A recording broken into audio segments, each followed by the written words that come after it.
Winter has a way of showing you how small you really are, how quiet the world can get, how quickly everything you depend on can disappear. Most people only ever experience winter through a window or a short walk to their car. But real winter, the kind that traps you, the kind that swallows sound, the kind that buries entire roads in silence, that is a different creature entirely. That winter changes you. I learned that the year I got snowed in at my family's cabin, 8 miles from the nearest paved road, no neighbors, no stores, no way out once the snow started falling. We were all supposed to fly to Hawaii the next morning. Sunshine, warm water, a vacation we had planned for months. But the storm hit early, hard, and I was the only one at the cabin when it happened. My family told me, "We can wait for you." But I told them the truth. They couldn't. If they waited, they'd miss the trip. And if I left, I might not even make it down the mountain alive. So I said, "Just go. I'll be fine." And they did. And honestly, I would have done the same thing. It snowed over 4 feet in 48 hours.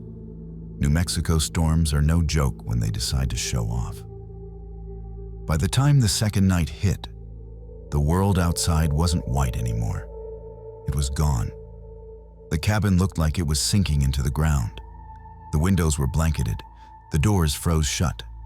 The outside became a soundless, suffocating wall of winter. The power went out early. No lights, no heat except the wood stove, no fridge, no running water. The silence inside the cabin felt alive, like it was waiting for me to slip up, to panic, to freeze.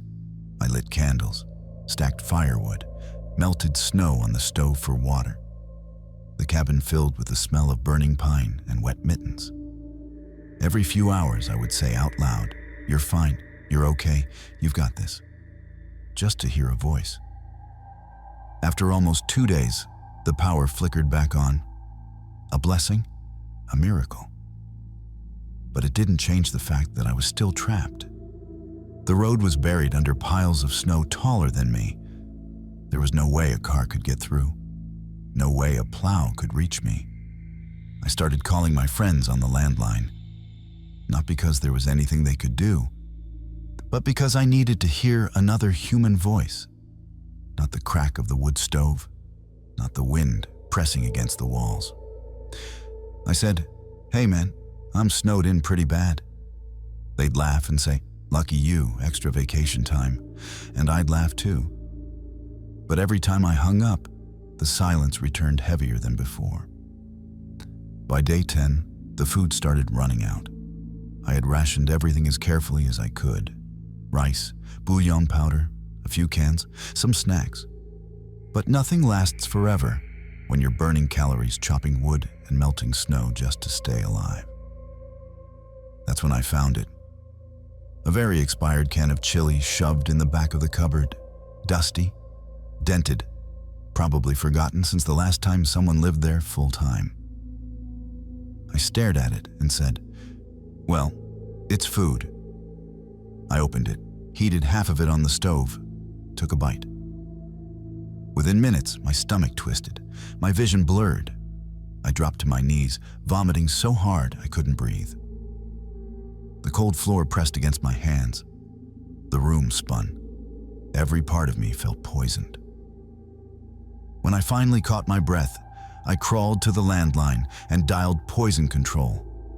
A calm voice answered. "Poison control, what's your emergency?" I said. "I ate something expired. I'm snowed in. I can't get to a hospital." They asked what I ate. I told them. There was a pause. Then the woman said, "It could be botulism. We can't confirm from here. But if it is, you'll notice numbness in your extremities." My heart dropped. She continued, "If you feel numbness spreading, call us back. We will scramble a helicopter for evacuation." I sat there holding the phone. The cabin silent. The storm still raging outside. And all I could think was, is this how I die? Alone? alone in a cabin because I ate bad chili. I waited. 10 minutes? 20? An hour? No numbness, just pain and exhaustion and fear. Eventually, the panic faded. Eventually, I realized it was just food poisoning. Not the kind that kills you. Just the kind that makes you question every life choice that brought you to that moment. At day 15, they finally slowed the feeder dirt road. Not plowed, not cleared. Just slowed enough that a determined four-wheel drive might make it with luck and prayer. I had been alone too long. Reread all the Harry Potter books.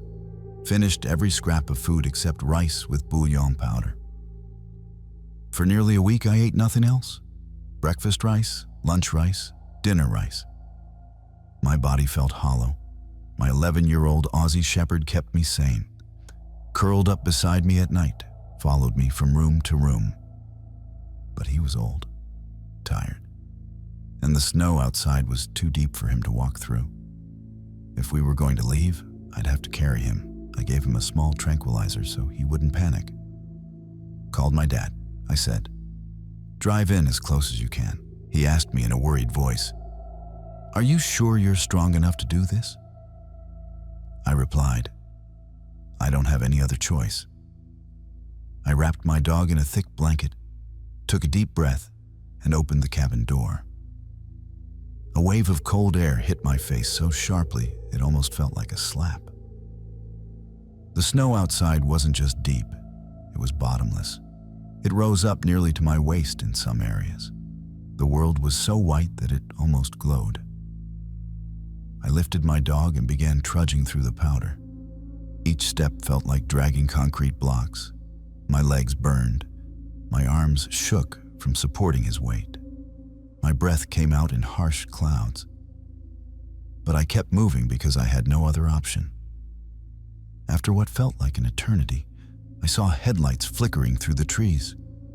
My dad's truck, engine idling, exhaust rising in a thin ribbon. He stepped out and shouted, "You're almost here. Keep going." Hearing his voice gave me a burst of strength I didn't know I still had. I stumbled the last 40 yards, practically collapsing into the passenger seat with my dog still cradled in my arms. My dad shut the door quickly and said, "That was unbelievable." I exhaled and replied, "No, that was epic." As we drove away from the cabin, I watched it disappear behind walls of snow and bare trees. A place that had nearly broken me. A place that taught me more about winter than I ever wanted to know. Because winter is not just cold. Winter tests you. Winter isolates you. Winter strips away every illusion of control you think you have. And if you do not respect it, winter will remind you exactly why you should. I survived those 15 days. But I've never looked at a snowstorm the same way again. Now, every gust of icy wind feels like a warning. Every dark winter night reminds me how close I came to disappearing into the silence. And whenever people say they love winter, or that they want to live in a snowy cabin someday, I just nod quietly, because I know something most people don't. Out there, far from help and warmth and roads, winter isn't beautiful. Winter is a predator, and it only lets you leave if it feels like it. Winter has a way of turning the world into something unrecognizable. You can drive the same road 100 times and trust it completely. But once the snow comes, once the wind picks up and the sky closes in, that same road becomes a place you barely understand. A place where direction disappears, where sound is swallowed, where the difference between staying on the road and going over the edge comes down to nothing more than instinct and luck. I learned that the hard way the night I had to drive through a mountain pass in a blizzard. Conditions weren't great before I started, but they were manageable. Steady snowfall, light wind, roads still visible. Nothing I hadn't handled before.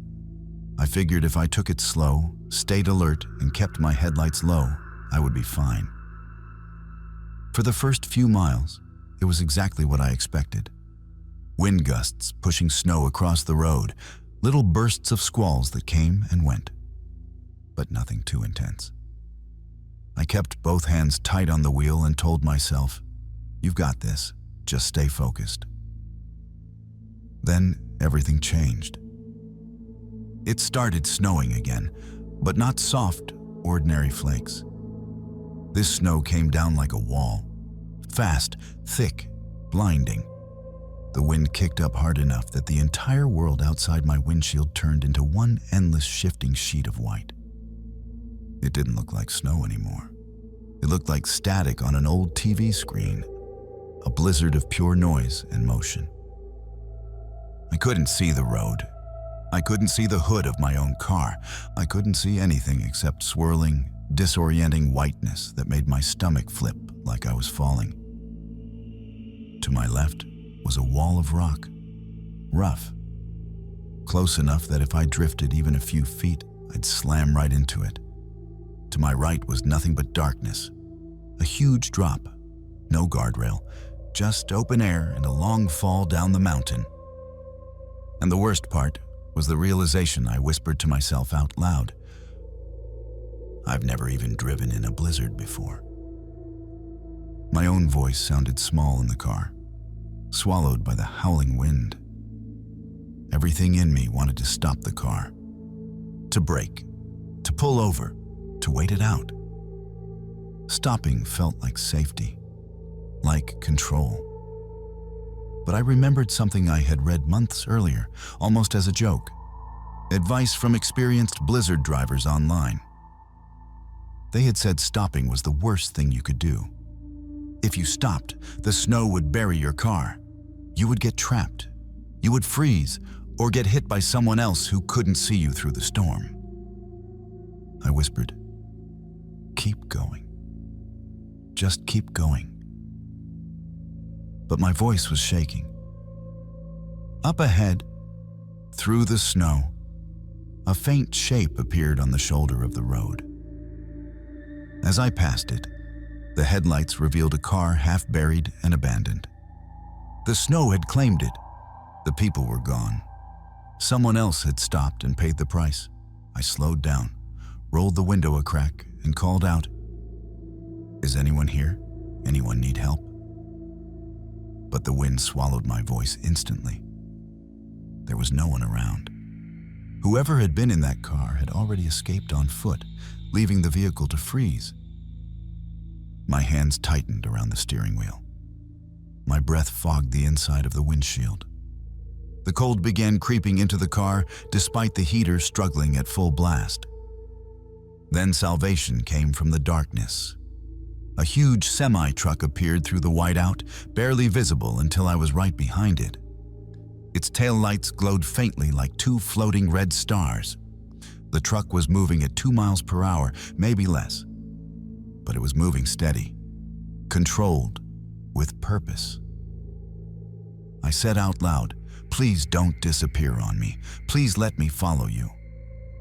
The truck kept crawling forward, and I eased my car into its deep tire tracks. It felt like slipping into the path of a much stronger animal. A guide, a lifeline, a convoy formed behind the truck.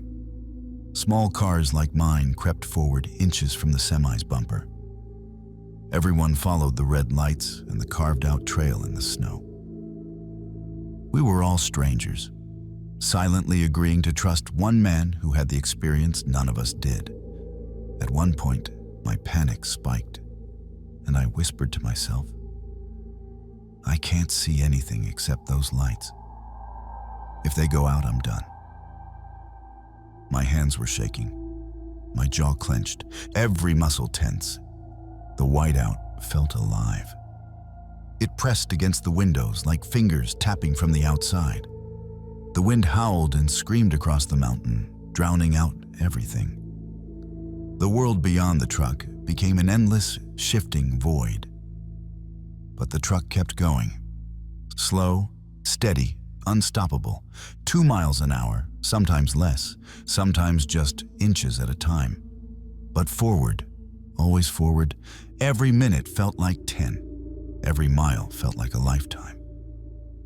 My eyes burned from staring at the same two lights. My fingers went numb from gripping the wheel. I kept whispering, "Hold on. Don't drift. Don't lose the tracks. Don't slide." It took 2.5 hours to travel 35 miles, 2.5 hours of pure terror. 2.5 hours of trusting someone I couldn't see. A man alone in a giant truck, guiding a line of desperate drivers through a storm that looked determined to erase all of us. Finally, the white static outside my window began to weaken. The snow slowed. The road emerged. The sky regained shape. The world returned in pieces until the blizzard was behind me. When I finally left the mountain pass, I pulled over and rested my forehead against the steering wheel. My arms felt like lead. My legs were shaking. My heart was still racing. There were still 2 more hours to drive before reaching my destination. But those 2 hours felt easy. Boring. Almost peaceful compared to the nightmare of the past. When I finally arrived, someone greeted me at the door and asked, "Do you want a drink?" I told them, "Yeah. For the first time in my life, I really, really do." The drink warmed my nerves, and I went straight to bed afterwards, still hearing the wind howling in my memory. It was the scariest driving experience of my entire life. And I owe everything to that truck driver who carved a path through the storm and let the rest of us follow behind him. Some heroes don't wear capes. Some drive 18-wheelers through blizzards so that strangers can make it home alive. I never got to thank him, but I'll never forget the way his red tail lights looked in the middle of all that white. Now, whenever snow starts falling, even just a little, I think back to that night, to the static in the darkness, to the abandoned car, to the endless white, to the truck that kept moving, and to the cold truth winter teaches you. Out there on the mountain during a storm like that, you don't drive the road. The road decides if it's going to let you pass.